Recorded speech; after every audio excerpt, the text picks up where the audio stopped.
तो आज हम डिस्कस करते हैं यूनिट 1 नेशनल इनकम के प्रीवियस ईयर क्वेश्चंस, यानी कि अब तक पिछले 5 साल से नेशनल इनकम से कौन कौन से क्वेश्चंस पूछे जा रहे हैं, यानी कि कौन कौन से ऐसे टॉपिक है जो रिपीटेडली आ रहे हैं, या क्या पैटर्न है जो नेशनल इनकम का हमसे सीबीएसई की तरफ से पूछा जा रहा है। ठीक है, तो उसमें सबसे पहला जो हमारे पास क्वेश्चन है वो एक न्यूमेरिकल क्वेश्चन है, और ये जो न्यूमेरिकल क्वेश्चन है ये 3 मार्क्स का है। अभी मैंने इसके अंदर एमसीक्यूज इंक्लूड नहीं करे हैं, पहले मैं 3, 4 और 6 मार्क्स के जो क्वेश्चन है वो कवर अप कर रही हूँ। हम एमसीक्यू के लिए अलग से क्लास करेंगे, हम तब उसको डिस्कस करेंगे एमसीक्यूज को। तो 3 मार्क्स के क्वेश्चन में उन्होंने आपसे एक न्यूमेरिकल क्वेश्चन पूछा है। क्वेश्चन है, suppose only 1 good eggs is produced in the country, output of good eggs during the year 2018 and 19। हमारे पास ईयर गिवन है 2018 और 19, और उसी 2019 और 18 का हमारे पास आउटपुट गिवन है और 110 यूनिट्स। ठीक है, उसके बाद लिखा है the market price of the product during the 2 year was 50 and ₹55 per unit respectively, और आपको मार्केट प्राइस दे रखी है दोनों ईयर्स की 50 और 55। Calculate the percentage change in the real GDP in the year 2019 using 2018 as the base year. ठीक है, basically हमें निकालना है percentage change in real GDP. देखो, ये परसेंटेज चेंज निकालना कोई नई बात नहीं है। किसी भी चीज का परसेंटेज चेंज अगर आपको निकालना हो तो उसका सिंपल सा फॉर्मूला होता है। अगर आपको परसेंटेज चेंज निकालना है तो आपको क्या करना होता है, चेंज अपॉन में ओरिजिनल या इनिशियल कह सकते हो इनटू 100। ठीक है, जिस भी चीज का परसेंटेज चेंज कैलकुलेट करना चाहते हो आपको ये फॉर्मूला अप्लाई करना है, बट उसके लिए मेरे पास एटलीस्ट हो तो कि रियल जीडीपी है कितने की। तो आप सबसे पहले यहाँ पर रियल जीडीपी कैलकुलेट करोगे। कैसे कैलकुलेट करोगे, क्वांटिटी को प्राइस से मल्टीप्लाई करके। सिंपल, रियल जीडीपी क्या है, इनकम ही तो है हमारी कंट्री की, तो कैसे मल्टीप्लाई होगी, आउटपुट इनटू प्राइस। तो आपने इन दोनों को मल्टीप्लाई किया, ये आ गया आपका 5000, इन दोनों को मल्टीप्लाई किया, ये आ गया 5500। अब हमें निकालना क्या था, हमें निकालना है the percentage change in real GDP. तो आप फॉर्मूला अप्लाई करेंगे, चेंज इन जीडीपी अपॉन में बेस ईयर जीडीपी इनटू 100। अब चेंज कितना हुआ है जीडीपी में, कितना चेंज दिख रहा है, 500। बेस ईयर का जीडीपी कितना है, 2018। मैंने बोला ना कि 2018 को बेस ईयर मानना है, तो बेस ईयर का जीडीपी कितना है, 5000 इंटू में 100। बताइए कितना आपको दिख रहा है परसेंटेज चेंज, 10%। आपका आंसर आ गया। ये न्यूमेरिकल 3 नंबर में है, और ये 2020-23 के पेपर का क्वेश्चन है, यानी कि पिछले साल का क्वेश्चन। कितना इजी नहीं है, बस आपको थोड़ा सा ना कॉन्सेप्ट्स पता होने चाहिए कि पूछा क्या जा रहा है। आपसे पूछा गया था the percentage change in real GDP. अब बच्चा सोचते तुमने कोई पढ़ा ही नहीं। नेक्स्ट क्वेश्चन हमसे पूछा गया, how should following be treated while calculating the national income of a country and give reason। ये क्वेश्चन भी आपसे 3 नंबर में पूछा गया था पिछले साल।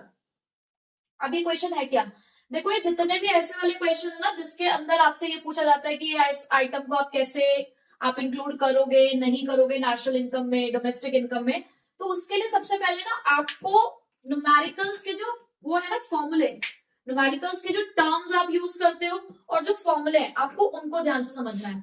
अब जैसे कि एक टर्म है net factor income from abroad, या net factor income to abroad, या नेट रिटेन अर्निंग्स है, कंपेंसेशन ऑफ एम्प्लॉइज है, नेट इनडायरेक्ट टैक्सेस है, सब्सिडीज है। आपको इनका मीनिंग पता होना चाहिए कि इनमें क्या क्या चीजें आती हैं, तभी आप ये वाले क्वेश्चंस कर पाओगे।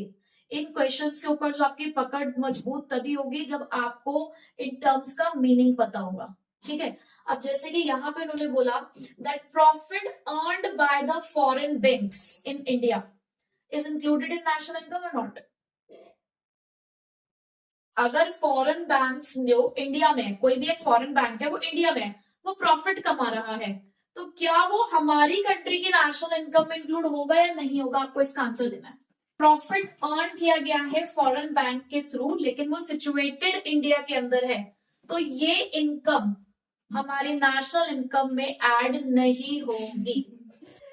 तो पहली बात, ये जो प्रॉफिट हमारा फॉरेन बैंक अर्न कर रहा है इंडिया के अंदर वो इंक्लूड नहीं होगा नेशनल इनकम में। तो पहला तो आंसर हमने ये देना कि भैया इंक्लूड होगा या नहीं होगा। अब आपको देना है उसका रीजन, कि रीजन क्या है। देखो ये जो प्रॉफिट फॉरेन बैंक अर्न कर रहा है, ये जो फॉरेन बैंक है, ये किसकी डोमेस्टिक टेरिटरी का पार्ट है? ये फॉरेन कंट्री की डोमेस्टिक टेरिटरी का पार्ट है। भले ही ये प्रॉफिट यहाँ पर कमाते हैं, लेकिन ये फॉरेन बैंक से यानी कि रेस्ट ऑफ द वर्ल्ड से ये इनकम आ रही है, और ये रेस्ट ऑफ द वर्ल्ड की इनकम उनकी कंट्री में जाकर ही ऐड होगी। क्यों? क्योंकि ये हमारे लिए है नॉन रेजिडेंट्स। ये जो फॉरेन बैंक्स है, पहली बात, ये जो फॉरेन बैंक्स है, फॉरेन बैंक्स को हम कंसिडर करेंगे the non residents of country. और नॉन रेजिडेंट्स जितना भी पैसा कमाता है वो अपनी ही कंट्री में भेजता है वो पैसा, और उसे हम यहाँ पर बोलते हैं फैक्टर इनकम टू अब्रॉड। ये तो सही बात है कि एक फैक्टर इनकम है, लेकिन ये फैक्टर इनकम टू अब्रॉड है। और आप याद करो कि जब आप नेशनल इनकम कैलकुलेट करते हो तो आप NFIA प्लस करते हो। NFIA मतलब net factor income from abroad, और वो निकलती कैसे है? Factor income from abroad minus factor income to abroad. तो आपने factor income to abroad deduct किया ना, दैट मीन्स आपके यहाँ से पैसा बाहर जा रहा है। तो इसलिए अगर कोई फॉरेन बैंक हमारी ही इंडिया में भले पैसा कमा रहा हो, पर वो पैसा वो अपनी खुद की कंट्री में भेजेगा, उनकी कंट्री के मतलब उनकी कंट्री की नेशनल इनकम का पार्ट है, तो हम अपनी कंट्री की इनकम में उसको ऐड नहीं कर सकते। तो ये मेन 2 रीजन है जिसको आपको एक्सप्लेन करना होगा। देखो इकोनॉमिक्स के अंदर बच्चों को सबसे ज्यादा समस्या मार्क्स गेन करने में आती है, उसे पता नहीं कि लिखना क्या है, एक्चुअल आंसर क्या है। अब आप घुमा फिरा के देखो, आपको पता था, आपने आंसर सही दिया कि not included in national income है, बट उसका जो आपने रीजन दिया, पढ़ रहे हैं हमारे अकॉर्डिंग उस कॉन्सेप्ट के अंदर ये 2 मेन रीजन है जिसकी वजह से हम इसकी इनकम को अपनी नेशनल इनकम में इंक्लूड नहीं कर रहे हैं। तो मेन हमें ये 2 रीजन लिखने हैं। अगर आपने ये 2 रीजन लिखोगे आप पूरे नंबर मिल जाएंगे। ठीक है, next, expenditure on upgradation of fixed assets bye a firm. एक फर्म अपने फिक्स्ड एसेट्स को अपग्रेड करने के लिए पैसा खर्च कर रही है, तो क्या वो खर्चा नेशनल इनकम में इंक्लूड होगा या नहीं होगा? देखो यहाँ पर एक्सपेंडिचर की बात हो रही है, तो देखो जब आप एक्सपेंडिचर देख रहे हो तो आप एक्सपेंडिचर मेथड को सोचो। अब एक्सपेंडिचर मेथड के अंदर आपने कौन कौन से एक्सपेंडिचर पढ़े थे? प्राइवेट फाइनल कंजप्शन एक्सपेंडिचर, देखो वो होते हैं हाउस होल्ड से खर्चे, यानी कि हम लोग के खर्चे। यहाँ किसी फिक्स्ड एसेट्स के बारे में बात हो रही है जो कि एक फर्म अपग्रेड कर रहा है, इसका मतलब हाउस होल्ड का तो कोई काम नहीं है, उसे हटाओ। गवर्नमेंट फाइनल कंजप्शन एक्सपेंडिचर, यहाँ गवर्नमेंट के बारे में बात नहीं हो रही है। उसके बाद क्या होता है? ग्रॉस डोमेस्टिक कैपिटल फॉर्मेशन और चेंज इन स्टॉक, ये 2 कंपोनेंट फर्म के होते हैं। और ग्रॉस डोमेस्टिक कैपिटल फॉर्मेशन का मतलब होता है किसी भी फिक्स्ड एसेट में इन्वेस्टमेंट लगाना, क्या चाहे वो नई इन्वेस्टमेंट हो, चाहे एग्जिस्टिंग एसेट के अंदर आपने कैपिटल फॉर्मेशन किया हो। देखो कैपिटल फॉर्मेशन का मतलब क्या होता है? Additional investment. तो क्या आप यहाँ पर कैपिटल फॉर्मेशन नहीं कर रहे हो, आप अपने फिक्स्ड एसेट को अपग्रेड कर रहे हो, यानी कि आप अपने फिक्स्ड एसेट की लाइफ बढ़ा रहे हो। और फिक्स्ड एसेट की लाइफ बढ़ना क्या है? कैपिटल फॉर्मेशन ही है। तो ग्रॉस डोमेस्टिक कैपिटल फॉर्मेशन का पार्ट है ये। तो ये इंक्लूड होगा या नहीं होगा? इंक्लूड होगा। पहले it will be included. Reason क्या लिखोगे? क्योंकि as per the expenditure method जब हम जीडीपी कैलकुलेट करते हैं तो एक्सपेंडिचर के अंदर ये किसका पार्ट है? Gross domestic capital formation. तो ये आपके लिए मेन चीज है जो आपको मेंशन करनी होगी। ठीक है, तो इस तरीके के क्वेश्चन भी आपसे पूछे जा रहे हैं। वो 3 नंबर में भी आ सकते हैं और आने को ये 6 नंबर में भी आ सकता है। 2 नंबर का एक पॉइंट करके एक और पॉइंट ऐड हो सकता है। ठीक है, अब नेक्स्ट क्वेश्चन हमारे पास फिर से न्यूमेरिकल क्वेश्चन है। ये क्या किया उन्होंने कि 6 मार्क्स के जो क्वेश्चन है उनको पार्ट्स में डिवाइड किया और 3 मार्क्स के क्वेश्चन डाले। तो हमने जो भी इससे पहले वाला जो क्वेश्चन किया था जिसमें हम देख रहे थे कि नेशनल इनकम इंक्लूड होगा या नहीं होगा, ये उसका सेकंड पार्ट है। वो 3 मार्क्स का क्वेश्चन था, फिर से ये 3 मार्क्स का क्वेश्चन है। और इसके बाद इसके और में यानी कि इसके चॉइस में 2 फिर से पार्ट है हमारे पास, जिसका पहला पार्ट ही है। ठीक है, और दूसरा पार्ट इसका एक और न्यूमेरिकल है। तो देखो सबसे पहला क्वेश्चन हमारे पास यहाँ, suppose in a financial year the GDP at market price of a country was 1100 crore. The net factor income from abroad was rupees 100 crore and the net indirect taxes was rupees 150 crore and the national income was 850 crores. Calculate the value of depreciation on the basis of above information. आपको depreciation calculate करना है। सबसे पहले आपको पता होना चाहिए कि डेप्रिसिएशन किन दो कंपोनेंट्स के बीच का डिफरेंस है, नेट और ग्रॉस। नेट और ग्रॉस के बीच का ही डिफरेंस हमारा होता है, या मैं बोलूं ग्रॉस और नेट के बीच का जो डिफरेंस है वो डेप्रिसिएशन है। यानी कि अगर मेरे पास दो सेम कंपोनेंट आ जाए, एक ग्रॉस वाला और एक नेट वाला, तो मेरा काम आसान हो जाएगा। ठीक है, तो मेरे पास यहाँ पे दोनों कंपोनेंट है, एक ग्रॉस का एक नेट का, लेकिन दोनों अलग अलग है।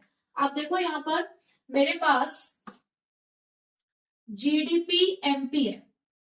कितना है जीडीपी एमपी हमारे पास? 1100 करोड़। अभी सर हम इसको 1100 लिख देते हैं, लास्ट में करोड़ लिख देंगे सबके लिए। एनएफआईए भी है मेरे पास 100 करोड़।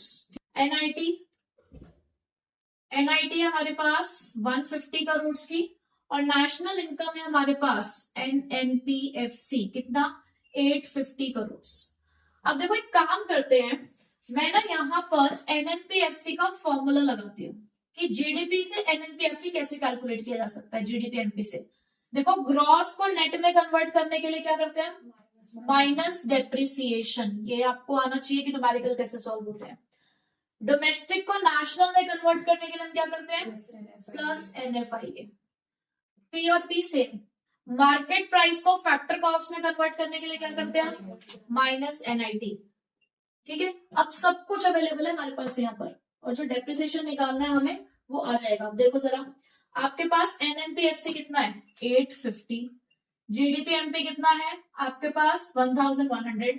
डेप्रिसिएशन हमें कैलकुलेट करना ही है। एनएफआई हमारे पास 100 और एनआईटी कितना है हमारे पास? 150। तो यहाँ पे 850 1050 माइनस डेप्रिसिएशन, तो बेसिकली डेप्रिसिएशन कितना आया? 1050 माइनस 850, यानी कि 200 करोड़। बस आ गया। ये 3 नंबर का क्वेश्चन है। कितना इजी है 3 नंबर में।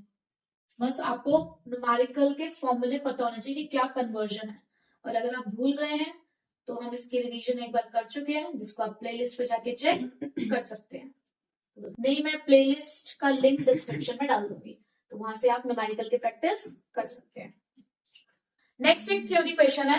अच्छा, ये वाला जो क्वेश्चन है ये सीधा क्वेश्चन नहीं है, जैसे कि अभी हमने अब तक थ्योरी क्वेश्चन आया ही नहीं है। बेसिकली जो पीछे भी क्वेश्चन आया था वो भी एक तरीके का न्यूमेरिकल बेस्ड क्वेश्चन था। थ्योरी क्वेश्चन आपके पास अब आया नेशनल इनकम का। क्या क्वेश्चन है?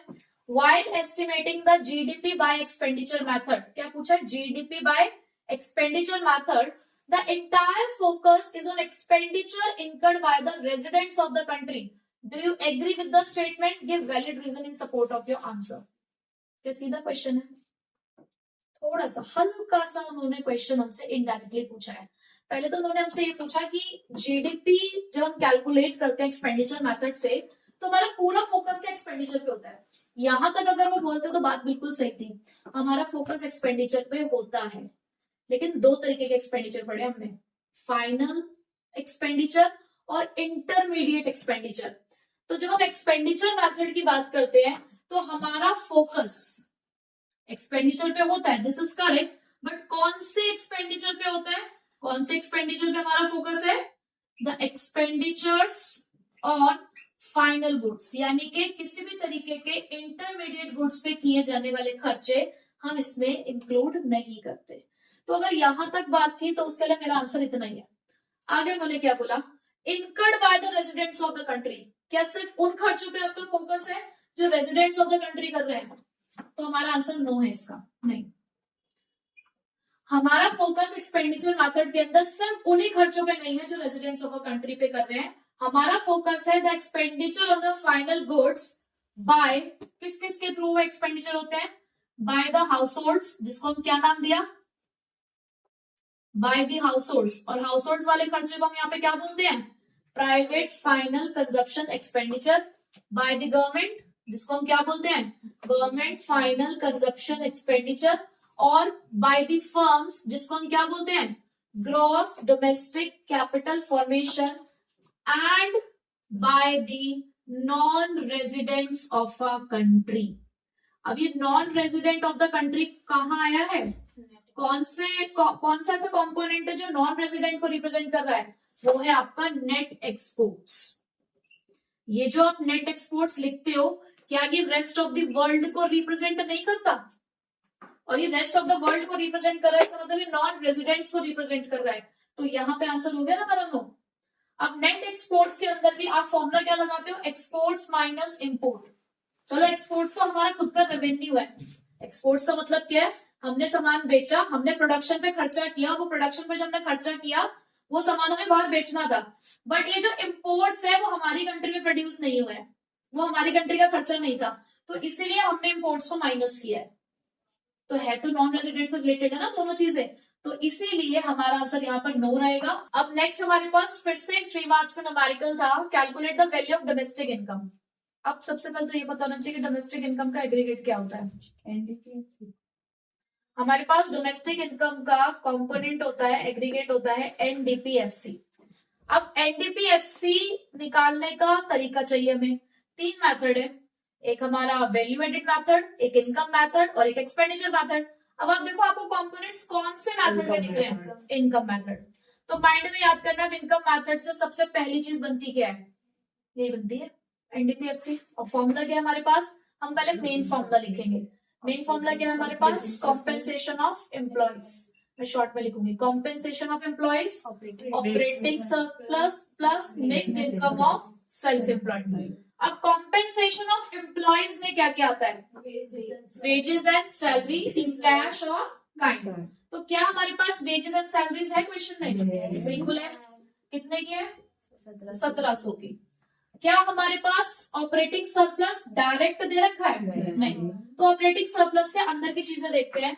ऑपरेटिंग सरप्लस किसके बराबर होता है? रेंट, इंटरेस्ट, प्रॉफिट और रॉयल्टी। हो सकता है रेंट और रॉयल्टी एक साथ भी दे रखो तो उससे कोई फर्क नहीं पड़ता।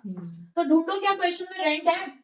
ये रहा, रेंट एंड रॉयल्टी एक साथ ही है, तो 1300 प्लस क्या हमारे पास इंटरेस्ट है क्वेश्चन में? इंटरेस्ट नहीं है, कोई बात नहीं, छोड़ दो।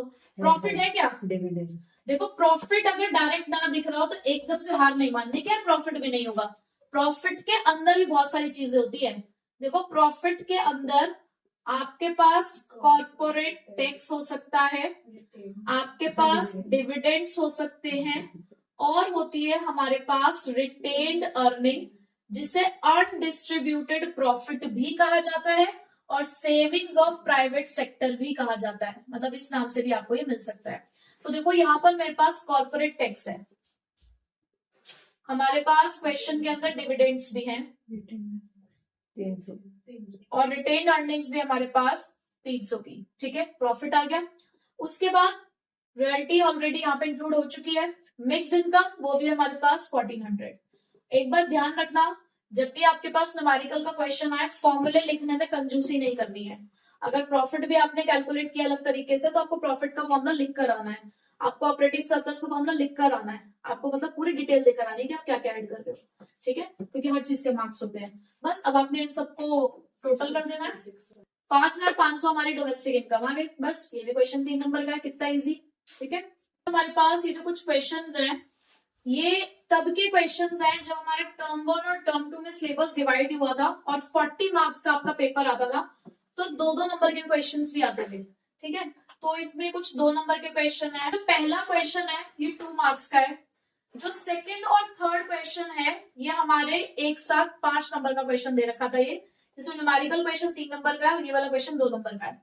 तो मतलब अगर अभी हम इसे देखें तो ये क्वेश्चन हमारा 3 नंबर तक भी पूछा जा सकता है। इसके साथ एक और कंडीशन ऐड कर देंगे ज्यादा से ज्यादा। ठीक है, तो क्वेश्चन था when does NFIA show a negative value, कि एनएफआईए कब नेगेटिव वैल्यू शो करती है। तो एनएफआईए का फॉर्मूला होता है net factor income from abroad का, factor income from abroad minus factor income to abroad. यानी कि जो पैसा हमारे पास आ रहा है अब्रॉड से उसमें से हम माइनस करते हैं जो फैक्टर इनकम हमारे पास से अब्रॉड जा रही है। तो अगर कभी हमारी फैक्टर इनकम फ्रॉम अब्रॉड कम है और फैक्टर इनकम टू अब्रॉड ज्यादा है तो ही तो इसकी वैल्यू नेगेटिव होगी। यानी कि हमारे पास से पैसा ज्यादा जा रहा है दूसरी कंट्री में बट हम कमा दूसरी कंट्री से कम रहे पैसा, तो ओनली इन दैट केस हम कह सकते हैं कि एनएफआईए नेगेटिव होगा। यानी कि हमें क्या लिखना है, when the factor income from abroad is less than the factor income to abroad then the value of NFIA will be negative। ठीक है, हो गया इसका आंसर खत्म। Next, state the meaning of retained earning. Retained earning क्या होती है? Retained earning is the part of profit which is kept as reserves for the future use।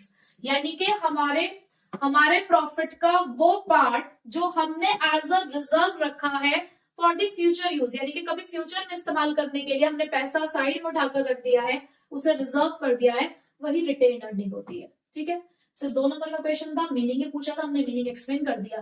Further अगर इसके आगे क्वेश्चन होता तो क्या हो सकता था कि ये कहाँ इंक्लूड होता है, कि क्या ये इंक्लूड होता है या नहीं होता? यस होता है, because it is a part of profit. और प्रॉफिट को आप कहाँ इंक्लूड करते हो याद करो, इनकम मेथड के अंदर आप प्रॉफिट को लेते हो। फैक्टर इनकम है ये फैक्टर इनकम का पार्ट है। ठीक है, ऑपरेटिंग सरप्लस है ना, तो फैक्टर इनकम भी तो है एक तरीके की। उसके बाद नेक्स्ट क्वेश्चन है एनवीएफसी कैलकुलेट करना है, net value added at factor cost. ये आपने कौन से मेथड में पढ़ा है? Method, production method, output method जिसे आप कहते हो। उसकी शुरुआत किससे होती है? सबसे पहले उसमें क्या कैलकुलेट होता है? Value of output. कैसे? Sales plus change in stock. ठीक है, अब हमारे पास क्या क्वेश्चन में चेंज सेल्स है? क्या क्वेश्चन में सेल्स दे रखी है? नहीं। अगर क्वेश्चन में सेल्स ना हो तो प्राइस इनटू क्वांटिटी पे जाना है। क्या आपके पास क्वेश्चन में सेल्स डायरेक्टली नहीं है, बट हाँ क्वेश्चन में आउटपुट सोल्ड दे रखा है इन यूनिट्स, और वो एक यूनिट कितने की बिकी है आपके पास वो भी है, तो हम इन दोनों को मल्टीप्लाई करके सेल निकाल सकते हैं। तो हम यहाँ पर सेल की जगह पे क्या लिखेंगे? 1250 इंटू 20, तो इन दोनों को मल्टीप्लाई करके क्या आ जाएगा? सेल्स। चेंज इन स्टॉक है क्या हमारे पास क्वेश्चन में? बिल्कुल है, डायरेक्टली हमारे पास 500 का चेंज इन स्टॉक, 24,500 हमारा वैल्यू ऑफ आउटपुट आ गया। नेक्स्ट स्टेप होता है हमारा वैल्यू एडेड। इस वैल्यू एडेड को आप GVAMP कहते हैं। ठीक है, अब इसका फॉर्मूला क्या होता है? Value of output minus intermediate consumption. अब वैल्यू ऑफ आउटपुट आपने अभी अभी कैलकुलेट किया 24,500, इंटरमीडिएट कंजप्शन का मतलब होता है परचेज ऑफ रॉ मटेरियल जैसे होते हैं वो सब चीजें। तो क्या है हमारे पास यहाँ पे इंटरमीडिएट कंजप्शन? अरे फाइनल कंजप्शन के लिए नहीं है, ऐसे गुड्स जो फाइनल कंजप्शन के लिए नहीं है, for the purpose of resale है या फॉर द प्रोडक्शन के लिए है। तो इसमें कौन सा इंटरमीडिएट कंजप्शन है? ये जो हमें दिख रहा है सिंगल यूज प्रोड्यूसर गुड्स। ठीक है, तो कितने के? ये 6,500। बट हमारी रिक्वायरमेंट क्या है? हमारी रिक्वायरमेंट VFC, तो हमारे पास GVAMP है, ग्रॉस को नेट में कन्वर्ट करने के लिए minus depreciation, VA same, MP को FC में कन्वर्ट करने के लिए माइनस NIT। तो भाई देखो ये है 18,500, डेप्रिसिएशन कहाँ है? ये जो कंजप्शन ऑफ फिक्स कैपिटल है इसी डेप्रिसिएशन कहते हैं, ये है 1000। नेट इनडायरेक्ट टैक्सेस, NIT का भी फॉर्मूला होता है IT minus subsidies. IT means indirect tax. कौन सा इनडायरेक्ट टैक्स दिख रहा है? हालांकि एक्साइज ड्यूटी अब यूज नहीं होता है, GST है इसकी जगह पर, बट क्योंकि क्वेश्चन पुराना है उस टाइम पर एक्साइज ड्यूटी होती थी तो उन्होंने वही दे रखा है। तो आपके पास IT तो है बट सब्सिडीज नहीं है क्वेश्चन में, तो 0 मान लेंगे। दैट मीन्स NIT की वैल्यू भी क्या है? 5,000। तो आया हमारा 12,500। ठीक है, तो ये एक अच्छा क्वेश्चन था 3 मार्क्स के लिए, सफिशिएंट क्वेश्चन है। देखो हर पॉइंट आपका 1 मार्क्स के लिए हो गया। ठीक है, अब हमारे पास इसके बाद एक क्वेश्चन है जो इसी के साथ था। अब वो क्वेश्चन क्या है? Why there is a need to make distinction between the final और intermediate goods, यानी कि क्यों हमें फाइनल और इंटरमीडिएट के बीच में एक डिफरेंस करना पड़ता है? क्यों हम कह रहे हैं कि कोई भी गुड एक फाइनल और एक इंटरमीडिएट? डबल काउंटिंग हो जाएगी। हाँ, इसका सिंपल सा रीजन है टू अवॉइड डबल काउंटिंग। क्यों? क्योंकि फाइनल गुड की वैल्यू में ऑलरेडी इंटरमीडिएट गुड की वैल्यू इंक्लूडेड होती है। तो इस मार्कर को बनाने के लिए कुछ इंटरमीडिएट गुड्स रहे होंगे, उनकी अपनी कॉस्ट रही होगी। जब हमने इस फाइनल गुड की वैल्यू डिसाइड करी होगी तो क्या हमने रॉ मटेरियल की कॉस्ट ऐड नहीं करी होगी इसके अंदर? जब इसकी सेलिंग प्राइस डिसाइड की गई होगी तो उसकी वैल्यू भी ऐड हुई होगी, या जब इसकी कॉस्ट डिसाइड की होगी तब भी उसकी वैल्यूज को हमने ऐड किया होगा रॉ मटेरियल की। तो अगर मैं पहले ऐड करके पहले अपने इंटरमीडिएट गुड्स की वैल्यू को नेशनल इनकम में लिख दिया, फिर जब इसकी फाइनल वैल्यू डिसाइड हुई हमने वो भी लिख दी, तो क्या एक ही चीज को आपने 2 बार काउंट नहीं कर दिया? कर दिया ना। तो डबल काउंटिंग को अवॉइड करने के लिए हम दोनों के बीच में क्या करते हैं? डिफरेंस देखते हैं, और सिर्फ फाइनल गुड की वैल्यू को ही नेशनल इनकम में या डोमेस्टिक इनकम में ऐड करते हैं, ठीक है। नेक्स्ट क्वेश्चन है हमारे पास, discuss briefly the concept of externalities with suitable example. अब ये वर्ड सुन के कई बार क्या होता है कि बच्चे ने अगर कॉन्सेप्ट नहीं पढ़ा तो सोचे एक्सटर्नलिटीज पढ़ा हुआ है, एक्सटर्नलिटीज है कहाँ, पूरे नेशनल इनकम में हमने एक्सटर्नलिटीज कहाँ पढ़ा था। तो मैं आपको बता दूं कि ये जिस कॉन्सेप्ट का क्वेश्चन है वो एक इंपॉर्टेंट कॉन्सेप्ट है, और अभी जो आगे हम क्वेश्चन करने वाले कहीं ना कहीं दोबारा से ये क्वेश्चन आएगा आपके पास, और ये है आपका concept the limitation of GDP. बिल्कुल लास्ट में ये कॉन्सेप्ट है नेशनल इनकम के, जहां पर ये पूछा गया कि क्या जीडीपी एक इंडेक्स ऑफ वेलफेयर है। एक और यहाँ पे आपको मैं बता देती हूँ इसको आइडेंटिफाई करने के लिए, GDP as an index of welfare, ये टॉपिक है आपका।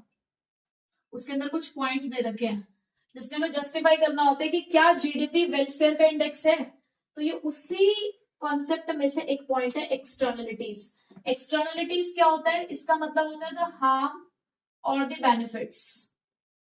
ये फायदे भी हो सकते हैं, ये कुछ नुकसान भी हो सकते हैं, डिपेंड करता है उसके यूसेज पे। जैसे कि हमने एक फैक्ट्री लगाई, एक फैक्ट्री से प्रोडक्शन हो रहा है, हमारी इकोनॉमी में आउटपुट जनरेट हो रहा है, तो ये हमारे लिए क्या है, बेनिफिट है। बट उस फैक्ट्री की वजह से अगर एयर पॉल्यूशन हो रहा है, वाटर पॉल्यूशन हो रहा है, तो वो उसका हार्म है। तो एक्सटर्नलिटीज दो तरीके की होती है, पॉजिटिव और नेगेटिव, और इन दोनों को कहीं पर भी जीडीपी में रिफ्लेक्ट नहीं किया जाता। तो जब हम ये आर्ग्यूमेंट कर रहे हैं कि जीडीपी एक इंडेक्स ऑफ वेलफेयर नहीं है, तो ये उसका एक रीजन है कि एक्सटर्नलिटीज जो होती है, जो हार्म है और जो बेनिफिट्स हैं किसी भी एक्टिविटी से जुड़ा हुआ, वो जीडीपी में रिफ्लेक्ट नहीं हो रहा है, इसके लिए कोई चार्ज नहीं होता। किसी ने पब्लिक पार्क बनवाया है तो वो पब्लिक पार्क लोगों को बेनिफिट दे रहा है, लेकिन वो कहीं पे भी चार्जेबल नहीं है। तो इस तरीके के बहुत सारे और भी हमारे पास एग्जांपल्स हैं जो एक्सटर्नलिटीज को एक्सप्लेन करते हैं, बट एक्सटर्नलिटी ये एक्सप्लेन करता है कि जीडीपी एक इंडेक्स ऑफ वेलफेयर नहीं है। तो सिर्फ एक्सटर्नलिटीज नहीं, आपको और भी जो पॉइंट्स इसके अंदर है वो भी पढ़ने हैं, यानी कि आपको बेसिकली पूरा टॉपिक पढ़ना है।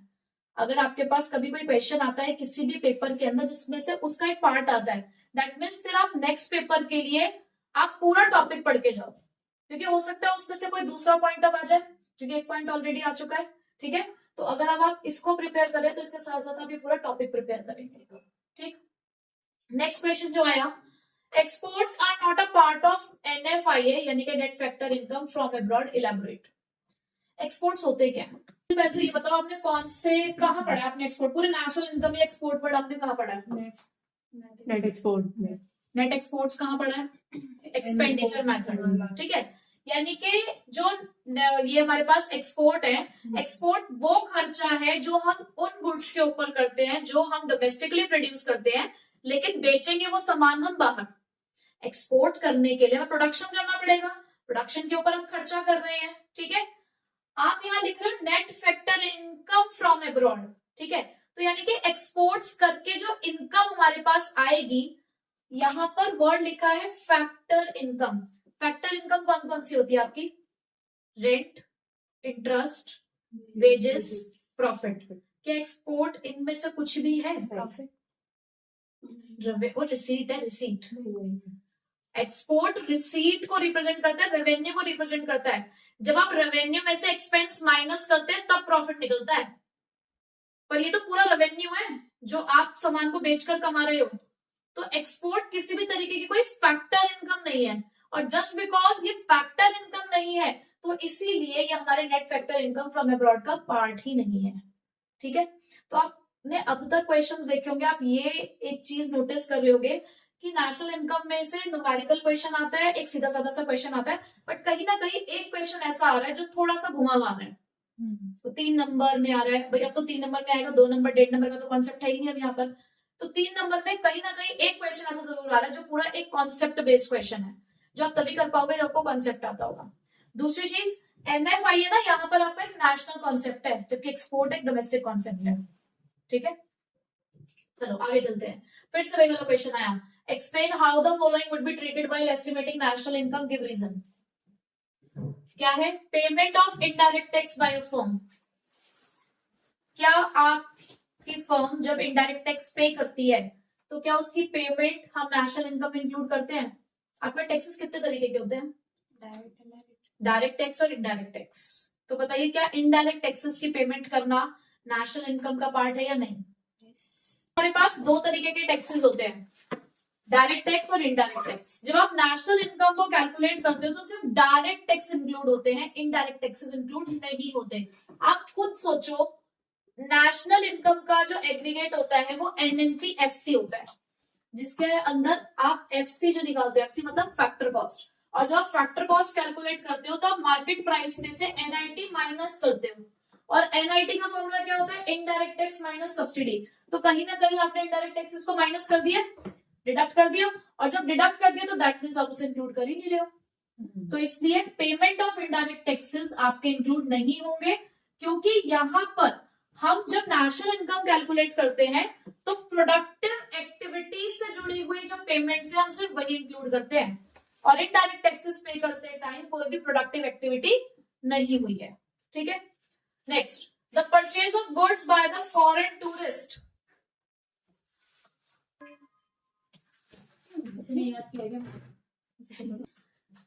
Purchase of goods by foreign tourist की अगर हम बात करें,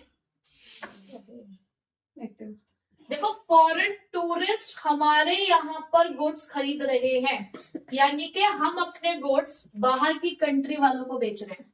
तो बाहर के लोगों को जब हम सामान बेचते हैं तो उसे क्या बोलते हैं, एक्सपोर्ट्स या सेल्स कह सकते हो, और सेल्स के अंदर एक्सपोर्ट्स इंक्लूडेड होते हैं। तो yes, because it is a part of exports. ठीक है, तो ये रीजन लिखकर आप इसका आंसर लिख सकते हो। ठीक है, next, calculate and analyse the GDP deflator. देखो ये वाला क्वेश्चन हमें फिर से देखने को मिला, मतलब पहले वाला क्वेश्चन था नॉमिनल और रियल जीडीपी के ऊपर बेस्ड, जो प्रीवियस हमने क्वेश्चन किया वो रियल जीडीपी पे था, यानी कहीं ना कहीं नॉमिनल, रियल, जीडीपी डिफ्लेटर, ये वाले न्यूमेरिकल भी इंपॉर्टेंट है हमारे लिए।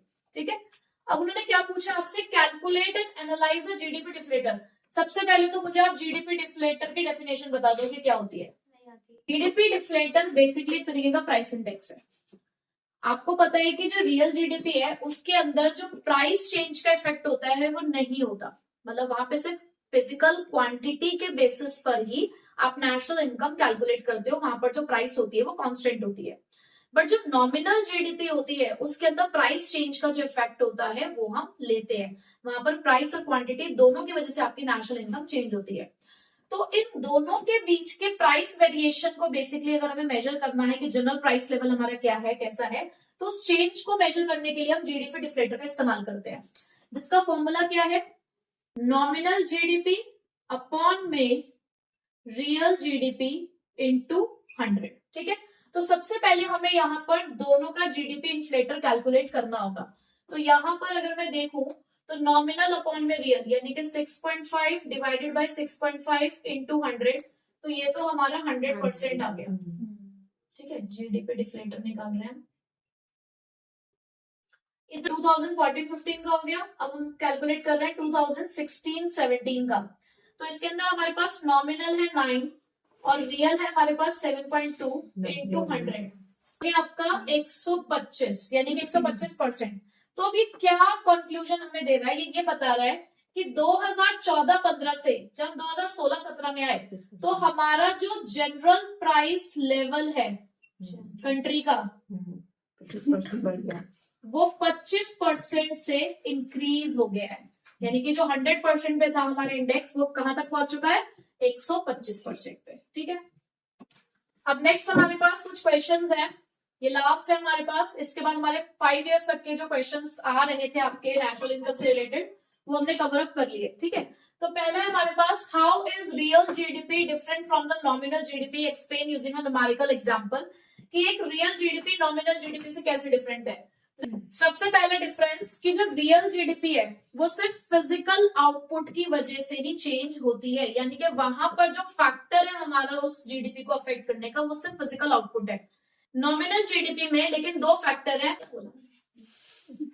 प्राइस और फिजिकल आउटपुट, दोनों चीजें। ठीक है, तो अब इसके अंदर आपने जो रियल जीडीपी है, रियल जीडीपी के अंदर फिजिकल आउटपुट चेंज होने की वजह से नेशनल इनकम बढ़ती है घटती है, और नॉमिनल जीडीपी के अंदर output as well as price दोनों की वजह से आपकी नेशनल इनकम या जीडीपी दोनों अफेक्ट होती हैं।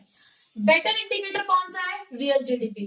ठीक है, क्योंकि सिर्फ प्राइस के बढ़ने से अगर आपकी जीडीपी बढ़ रही है तो वो हमारे लिए सही फैक्टर नहीं है, क्योंकि प्राइस का बढ़ना इन्फ्लेशन को शो करता है। तो अगर हम इकोनॉमिक ग्रोथ को देख रहे हैं, अगर हम देख रहे हैं कि बेटर इंडिकेटर कौन सा है ग्रोथ का, तो रियल जीडीपी है। न्यूमेरिकल एग्जांपल देना होगा तो आप 2 साल के प्राइसेस लेकर, फिजिकल आउटपुट लेकर कैलकुलेट करके दिखा सकते हो, ठीक है। उसके बाद next question, explain the circular flow of income. आपको सर्कुलर फ्लो ऑफ इनकम पढ़ना है सिर्फ 2 सेक्टर मॉडल में, हाउस होल्ड और फर्म के बीच में, जहां पर आपको रियल फ्लो और मनी फ्लो पढ़ना है। आपको बस 2 सेक्टर है, हाउस होल्ड और फर्म। सबसे पहले क्या होता है, फर्म फैक्टर सर्विसेज लेती है और बदले में फैक्टर पेमेंट देती है। फैक्टर सर्विसेज किसकी फर्म में, factors of production, land, labour, capital, entrepreneur, और factor payments, rent, wages, interest, profit. उसके बाद प्रोडक्शन होता है, प्रोडक्शन करने के बाद फर्म हाउस होल्ड को सामान बेचती है और बदले में जो हाउस होल्ड हैं वो उनको कंजप्शन एक्सपेंडिचर करके पेमेंट करते हैं।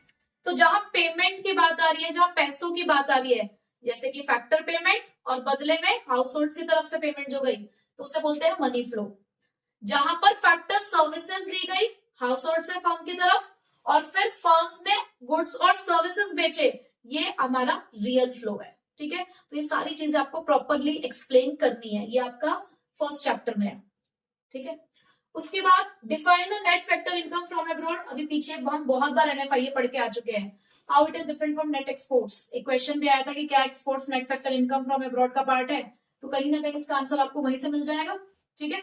आपने एक चीज नोटिस कर ली है कि रियल जीडीपी, नॉमिनल जीडीपी एक इंपॉर्टेंट कॉन्सेप्ट है, GDP as an index of welfare हमें जरूर पढ़ना है, हमें एनएफआईए का कॉन्सेप्ट जरूर पढ़ना है, क्योंकि इसके क्वेश्चन बहुत पूछे गए अब तक। हर बार हम देख रहे हैं कि कहीं ना कहीं घुमा फिरा के एक क्वेश्चन इससे रिलेटेड है। अब ये तो न्यूमेरिकल्स है आपके सामने, जिसमें एक में आपको रेंट कैलकुलेट करना है। रेंट कौन से मेथड में पढ़ा आपने, इनकम मेथड में। तो आपके लिए ये होमवर्क है, मैं आपको अभी न्यूमेरिकल्स करा चुकी हूँ बहुत सारे, तो आपको खुद कैलकुलेट करना है और कैलकुलेट करके आंसर आपको कमेंट बॉक्स में डालना है। सेकेंड क्वेश्चन देखिए अब आप यहाँ पर, define value of output. Value added method करके आए अभी हम। वैल्यू ऑफ आउटपुट क्या होता है, the total output produced in a country. कैसे कैलकुलेट होता है, sales plus change in stock. How it is different from value added. Value added में तो सिर्फ क्या वैल्यू होती है आपकी, जो आपने वैल्यू एडिशन किया। जब आप वैल्यू ऑफ आउटपुट में से परचेज ऑफ रॉ मटेरियल हटा देते हो तो आपको वैल्यू एडेड मिलता है ना, ठीक है। तो इस तरीके से आप यहाँ पे फॉर्मूला भी लिख सकते हो, उसके डेफिनेशन भी लिख सकते हो। अगेन आपके पास एक और न्यूमेरिकल है मिक्स्ड इनकम का, फिर से इनकम मेथड। तो हमें न्यूमेरिकल्स में भी ये पता चला कि इनकम मेथड के क्वेश्चंस ज्यादा आ रहे हैं, तो ये भी आप खुद सॉल्व करेंगे, आंसर आप कमेंट बॉक्स में लिखेंगे, नहीं समझ में आएगा तो हम इसको डिस्कस करेंगे, ठीक है। तो इसी के साथ हमने previous 5 years questions of national income discuss कर लिए हैं।